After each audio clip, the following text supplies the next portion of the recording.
They packed my bags while I was still pouring coffee, said it was for my own good. Then they drove me to a nursing home, without warning, without shame. All to free up the house, as if I were furniture in the way. I'm Eleanor Grace Miller. I'm 72, and instead of breaking, I sold the house out from under them and disappeared across the ocean.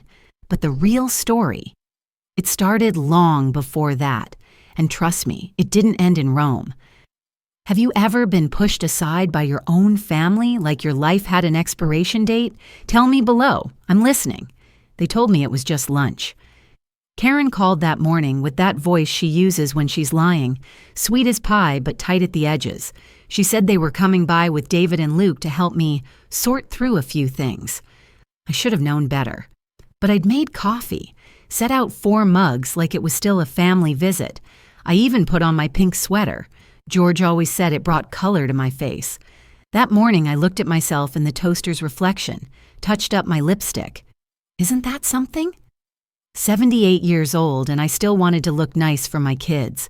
I should have heard the storm coming. The sky was the color of old dishwater, and the air sat heavy on my chest like grief before it starts. The door opened too hard. Karen walked in first, crisp and efficient, the same way she moved when she reorganized my kitchen drawers without asking. Luke followed, papers in hand, his mouth tight. David trailed behind, eyes on his phone, not looking at me. "We've been talking," Karen began, placing her handbag carefully on the counter like she was about to lead a presentation. "And we think it's time to consider alternatives." I blinked. Alternatives to what? To this. She gestured vaguely around my kitchen. To living alone. "We found a place, Mom, a beautiful facility up in hill country, resort style, activities, meals, full-time care." "I'm not going anywhere," I said, steady. "This is my home." Luke cleared his throat. "You've been forgetting things. You left the stove on last month. You missed a bill. We're just trying to keep you safe." Safe. That word felt like a cage. I looked at them, their stiff postures, their carefully rehearsed concern, and realized they'd decided this long before today. Karen pulled out a folder and laid it in front of me. Luke pushed it gently my way. "You signed this after your fall, remember? Power of attorney. We can make decisions in your best interest." I stared at my hands. These were the hands that had packed their lunches, wiped their tears, sewn their Halloween costumes. These hands had buried my husband, kept this house afloat, braided hair and folded laundry and written checks with shaky resolve. "I didn't know what I was signing," I whispered. Karen smiled, patient like a nurse with a difficult patient. "You seemed fine at the time." There was a silence, long and cruel. The coffee on the table had gone cold. No one touched it. "Can I at least pack my own things?" I asked finally. Karen exchanged a look with Luke. "We already did. Just a suitcase. The car's running." The house blurred. I didn't remember standing, just that suddenly I was by the front door, keys taken from my hook. They'd even picked out which photo frame I could bring. I turned back once, just before crossing the threshold. The kitchen light was still on. The pink tulips I'd bought from the farmer's market wilted slightly in their vase. I had baked banana bread the night before. I remember thinking, foolishly, that I'd offer them some. David took my arm. Not gently, not harshly, just enough to say, "This is happening." They didn't speak much in the car. David drove. Karen tapped on her phone. Luke sat beside me in the back seat, silent, staring ahead. I tried to meet his eyes once. He looked away. "You'll like it," he muttered. "They have bingo. Movie nights." "I'm not dying," I said. No one answered. We pulled into a beige building tucked between a dry cleaner and a gas station. No trees, no garden, just concrete and dust. A nurse came out with a clipboard. Her smile was stretched too wide, like she'd practiced it. That night, I cried into a pillow, muffling the sound so the walls wouldn't hear. It wasn't the bed or the room or even the tasteless chicken dinner that did it. It was knowing that they'd stopped seeing me as a person. I was now a task, a problem to be solved and shelved, Lena had called that week. I didn't pick up. I'd seen her name on the screen and let it ring. I didn't want to explain, didn't want to hear, "I told you so." She always worried. She was always the cautious one, the one who told me not to trust too easily, especially when you grow older and quieter, and people start assuming your silence means permission. Maybe she was right. That night, I stared at the ceiling in that unfamiliar room, one suitcase tucked into the corner, and I thought, this can't be it. This can't be the last chapter. I had given them everything, my time, my care, my home, and in return, they gave me a keyless room and a paper bracelet. They thought I'd go quietly, but I wasn't done yet, not even close. The bingo nights were dull. The pudding was worse. But Ruth was dangerous fun. I first noticed her in the dining hall, where conversation went to die. Everyone sat in polite silence, poking at overcooked peas and pretending the Jell-O was a treat. But Ruth, she didn't do silence. She cackled like a villain from an old movie, her silver hair twisted in a bun that looked like it might explode if you touched it. "You bet your lunch money on that hand, baby," she hollered one afternoon, slapping down her cards on the laminated table. I glanced over. A young nurse blushed. The old man beside her chuckled. Ruth winked at both. The clink of my fork against the tray pulled me back. Mashed potatoes, again. The smell reminded me of hospital cafeterias, not home. I missed Sunday breakfasts, real eggs, George's laugh, the way the morning sun warmed our kitchen walls. Now it was just fluorescent lighting and the hum of the daytime TV reruns. That day, I sat by myself. I usually did. But Ruth noticed. She always noticed. She walked past, her poker chips still in hand, and said, "You've got that look." "What look?" I asked. "The freshly betrayed by family look." She nodded to herself. "Don't worry, we've all had it." I let out a breath I didn't know I was holding. "You should sit with us sometime," she added. "We've got cookies. Maxine brings the sarcasm. Dewey brings the tea, literal and figurative." I didn't respond, not right away. But the next evening, I found myself drifting toward their table. Ruth waved me over like I was an old friend, not a stranger in orthopedic shoes. Dewey, a thin woman with a gentle voice and sharp eyes, offered me a tea bag from a tin. "Chamomile?" she asked. Maxine didn't look up. "She doesn't need calming. She needs fire." Maxine scared me a little. She had perfect posture, short white hair, and wore red lipstick like it was war paint. Turned out she'd been a law professor for 30 years. She didn't smile much, but when she did, it was earned. We talked about nothing that first night. TV, card games, the mess they called shepherd's pie. But something cracked open inside me. I hadn't laughed in weeks, and Ruth made me laugh twice before dessert. Days passed. The routine continued. Bland food, pill cups, soft slippers. But now there was something new. A chair waiting for me. A mug someone else poured. Small mercies. They made the place feel a little less like a holding pen. Then came the day I opened that bottom drawer. It was a Tuesday. I was looking for a notepad, thinking I might write to Lena, even though I hadn't spoken to her since... Well, I didn't know what I'd say. "Sorry, you were right." The drawer stuck at first, but when it gave, I saw it. My old leather folio, the one I hadn't used since George died. It was scuffed at the corners, but still zipped tight. I opened it slowly, like it might bite. Inside, bank statements, a faded checkbook, and folded neatly in the back, the original deed to our house. My house. No cosigners, no transfers, no notary stamp showing Karen had claimed it. Just my name, printed clearly in black ink. My heart thudded. I took it to dinner, slid it across the table to Maxine while Ruth distracted the staff by loudly accusing someone of stealing her pudding. Maxine adjusted her glasses, skimmed the page. Her lips parted slightly. "You didn't sign it over," she said, tapping the corner. "They've got control over your medical decisions.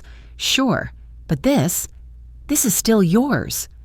Ruth let out a low whistle. "Girl, you've got gold under your feet and fire in your hands." Dewey leaned in. "What will you do?" I stared down at the paper, feeling years of helplessness begin to shift, like tectonic plates beneath my ribs. "I'll sell it," I said quietly at first. "Before they do." Maxine arched an eyebrow. "You serious?" I nodded. "They want me gone. Fine, I'll leave, but on my terms. I'm not waiting around for someone else to write my ending." There was a pause. Then Ruth slapped the table. "Now that's what I'm talking about." The three of them beamed at me like I'd just grown wings. That night, I lay in bed staring at the ceiling tiles, counting each tick of the wall clock. I thought of George, of how he'd always believed I was stronger than I let on. I thought of Emily, my granddaughter, how she used to hold my hand during thunderstorms.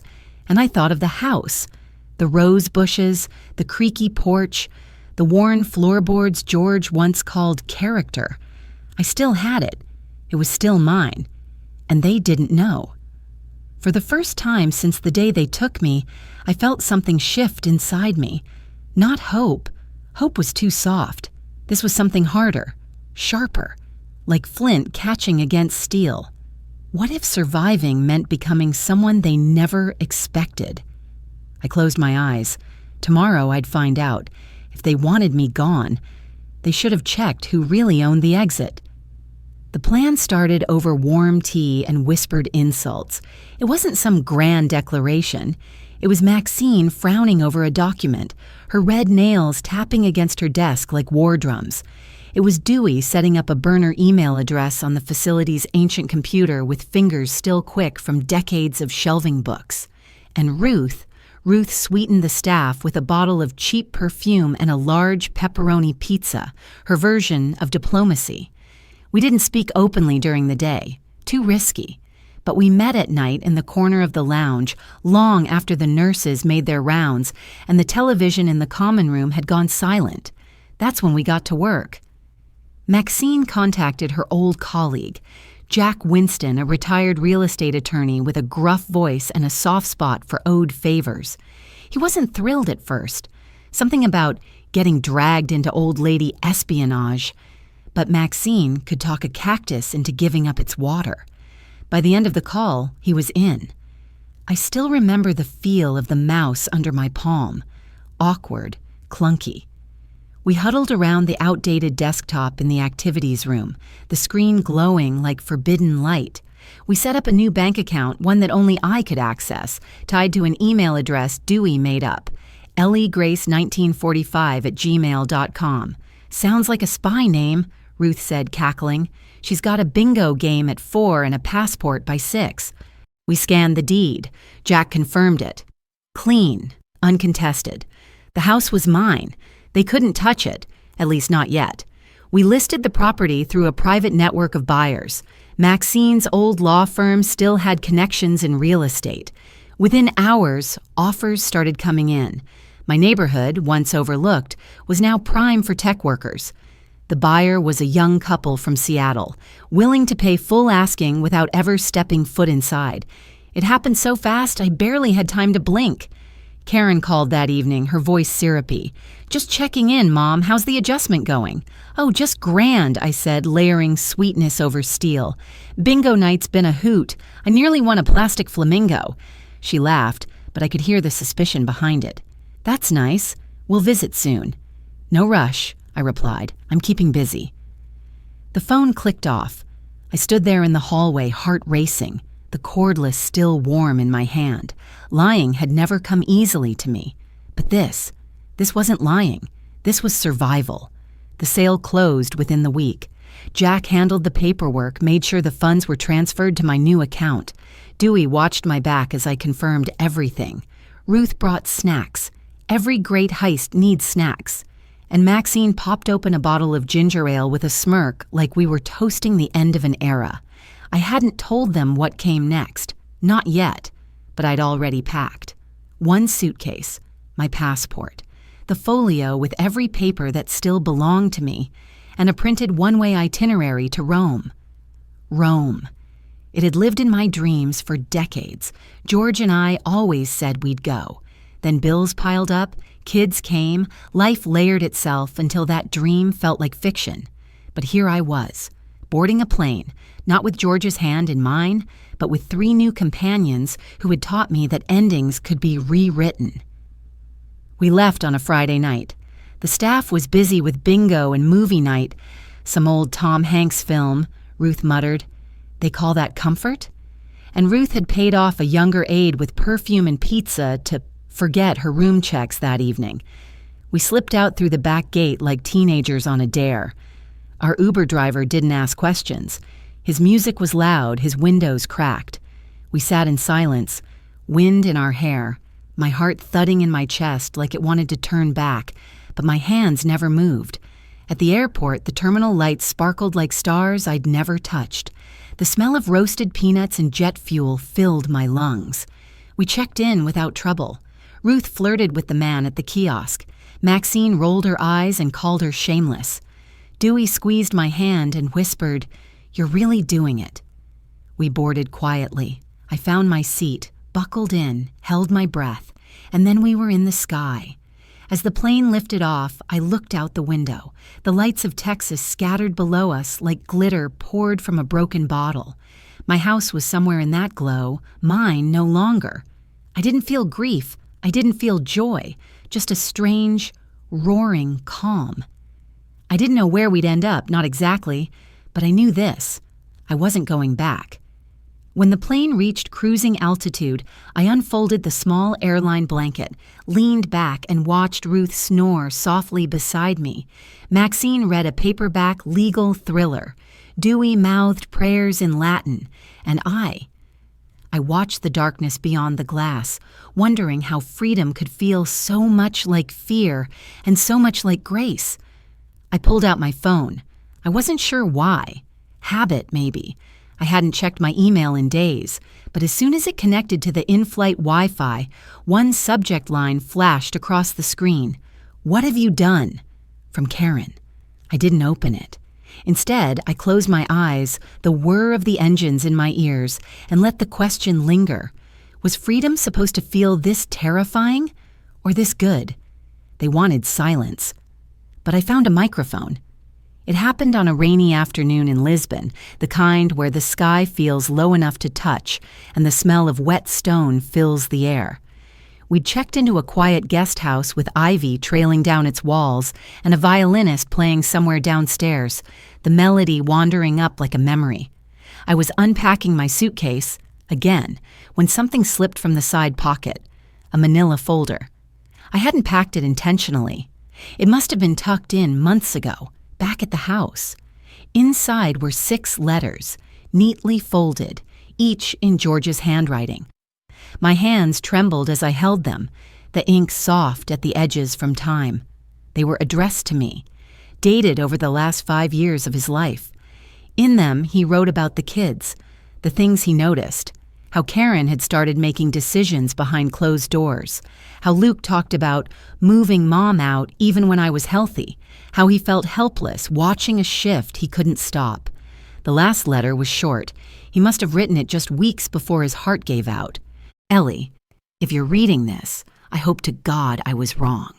But if they've turned on you, if you're alone, please remember this. You are worth more than what they've made you believe. Don't let them bury you before your time.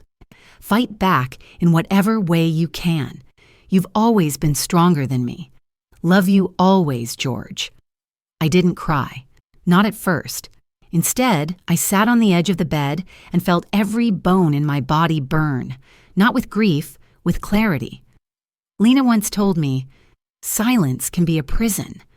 I'd hung up on her that day, told her she was being dramatic, but now her voice echoed inside me.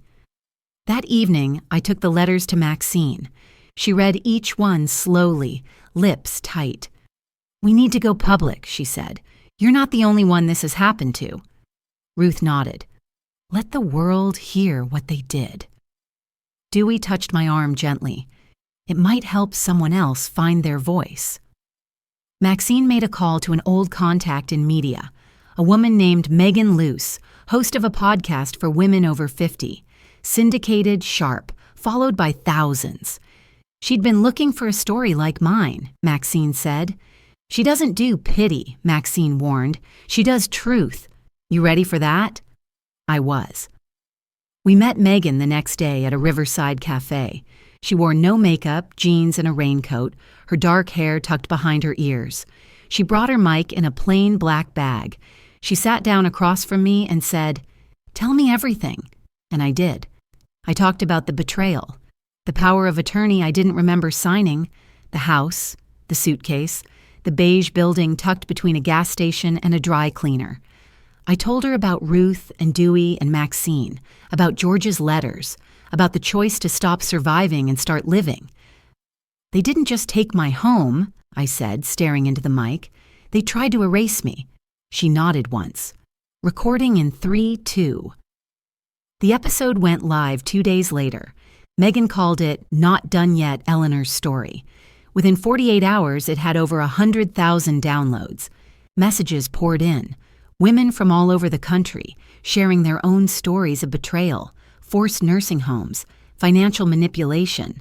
Some cried, some raged, some just said, "Thank you for saying it out loud." Then my phone rang.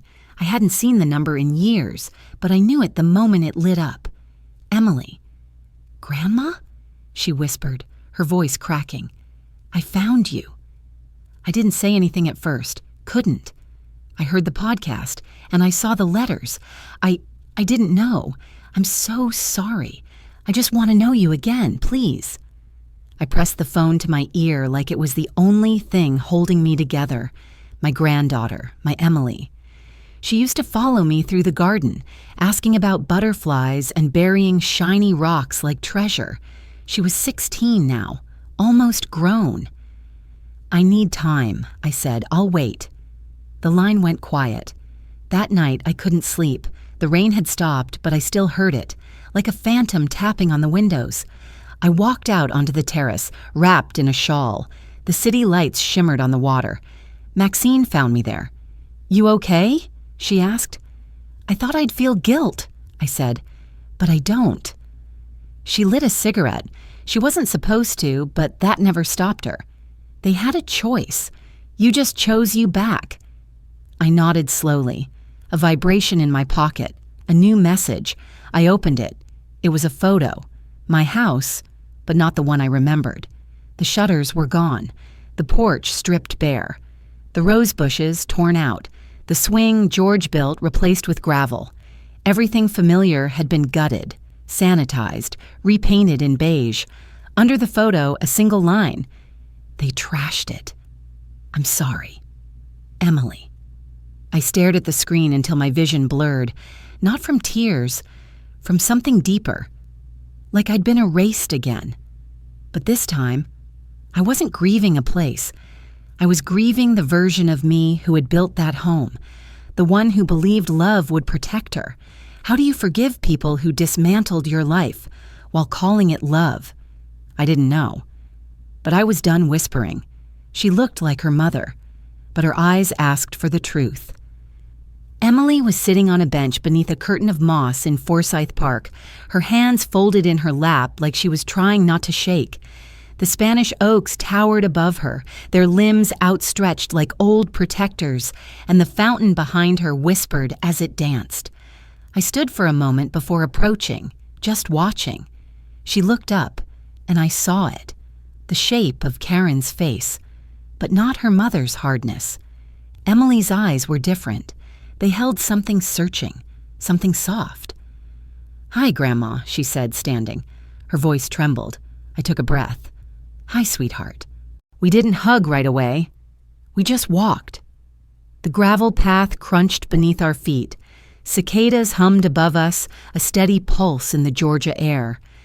I kept thinking of a moment, years ago in the garden. Emily had asked what birds meant when they sang at dusk. I told her, "It means they've survived another day." She spoke first, told me how she'd been looking for her birth certificate, of all things, digging through Karen's files. She'd found the letters, George's handwriting unmistakable. She read them all, then she confronted her mother. "She slapped me," Emily said quietly. I'd never seen her so scared or so angry. I packed that night, went to stay with Dad's sister. I haven't been back since. I stopped walking, turned to face her. I never wanted to turn you against her. You didn't. She did that herself. I sat down on a bench, my knees creaking. She joined me. I watched a young couple nearby toss breadcrumbs to pigeons, the air thick with late summer heat. I wasn't looking for revenge, I said. I was just done being invisible. I wanted restoration. I wanted to matter again. You do, she said without hesitation. We sat in silence. Then she pulled out a napkin from her bag. On it, scribbled in blue ink, was a sketch. I have an idea, she said. A place for women like you, who gave and gave until no one saw them anymore. I blinked. Like a shelter? More than that. A home, with dignity, resources, legal help, community, a place to land when the world pushes you out. She looked at me, the way George used to when he had an idea he hadn't fully worked out, but believed in with his whole heart. I want to build it with you. I didn't speak, just traced the words she'd written at the top of the napkin. Grace Haven. It felt right, like something had clicked into place. That night, we had supper at a small diner near River Street, the kind with mismatched salt shakers and pie that came with extra whipped cream whether you asked or not. Ruth and Dewey joined us. Maxine arrived late, waving a file folder and muttering about zoning permits. Emily explained her vision, voice steady now. I watched the women around me nod, smile, lean in. We weren't just telling stories anymore. We were planting something. Later, back at our guest house, there was a letter waiting for me, postmarked from Missouri. Lena. We hadn't spoken in almost a year. I opened it slowly. Ellie, I heard the podcast. I read about Grace Haven, and I cried. Not because you were hurt, but because you're finally free. I always knew you had fire in you. I'm sorry I was too scared to help fan the flame. I'm proud of you. I'm still here. Always. Love, Lena. I pressed the letter to my chest, breathed it in. Then I placed it on the nightstand beside George's last one. 2 truths. 2 people who'd never stopped seeing me. The next morning, Emily brought her laptop to breakfast. She'd already started the website. We can launch a pilot in Savannah, she said between bites of toast. Start small, then grow. Who's going to run all this? I asked. You, she said with a grin. And me. I laughed. What do I know about building a nonprofit? You know survival, Maxine chimed in from across the table. You know how to rise. And just like that, I saw it. The porch of a white house, a warm kitchen, women arriving with nothing but a suitcase and leaving with their heads high. I saw a garden, laughter, late-night cups of tea, stories traded like currency. I saw legacy, not in marble, but in healing. Emily looked at me, eyes glowing. You didn't just survive, you ignited something. Now let's build it. I reached for her hand, my fingers brushing the back of hers, remembering every version of us. Her as a toddler with jelly on her chin, me with lines deepening across my face, her as a teenager growing quiet under Karen's rules, and now this young woman forging something fierce out of fracture. Was this what healing sounded like? Soft voices, steady footsteps, open doors. If so, then maybe, just maybe, I was finally home. I sat with a cup of coffee and watched the world come home. The porch was quiet that morning, save for birdsong and the soft chime of wind bells dancing in the breeze. Grace Haven had a way of waking up slowly, like it knew the people inside it needed gentler starts. The sun filtered through the trees in thin gold ribbons, and the air carried the faintest scent of clove and honeysuckle. I was wearing the pink sweater again, not because I needed to be seen or chosen, not because I was hoping someone would notice me across a table and remember I mattered. I wore it because I loved the woman I had become in it. The lines on my face, the silver in my hair, every bit of me was earned. Inside, I could hear the scrape of chairs and the laughter of women preparing for our celebration. Today marks 6 months since we opened the doors of Grace Haven. 6 months. It felt like a heartbeat and a lifetime all at once. The letter had arrived the week before. Cream-colored envelope, elegant font. Dear Ms. Eleanor Grace Miller, we are pleased to inform you that you have been awarded the Women of Strength Legacy Grant. In recognition of your work, empowering elder women and restoring dignity to voices too long silenced. I had to read it twice, then hand it to Emily. Her hands trembled. Her eyes didn't. We celebrated with cornbread and peach tea, just the way George used to like it. The grant meant 3 more homes: Asheville, Michigan, Oregon. It meant more hands held, more doors opened, more women like Olivia, who escaped a silent marriage after 35 years, like Rosa, who learned to read at 71 and now left love notes for herself on the fridge, like Clara, whose children had emptied her bank account and left her in a motel, but who now led our morning walks and always brought extra water for the new arrivals. Dewey ran weekly poetry circles in the sunroom, her latest line stuck in my head like a hymn. And still she rises, even from her forgetting. Maxine, fierce as ever, became our legal director, wore her lipstick like armor, and shredded predatory elder contracts in courtrooms across the state. Ruth and Dennis, yes, Ruth, hosted monthly supper clubs on the lawn. He made martinis. She made rules no one followed. And Emily, my Emily, she was everything I had dared to dream, and then some. Executive director, public speaker, the face of the movement. She called me our founding fire, but the truth was she had become our lighthouse. The local news came again. This time, not for a scandal, but a spotlight. They filmed us planting tomatoes in the garden beds, reading on the porch swing, lighting candles at dusk. They captured the moment we held our first night of names, a ritual Dewey had started. One by one, each woman stepped forward and said aloud the name of the woman they used to be. I was the woman who kept quiet to keep peace.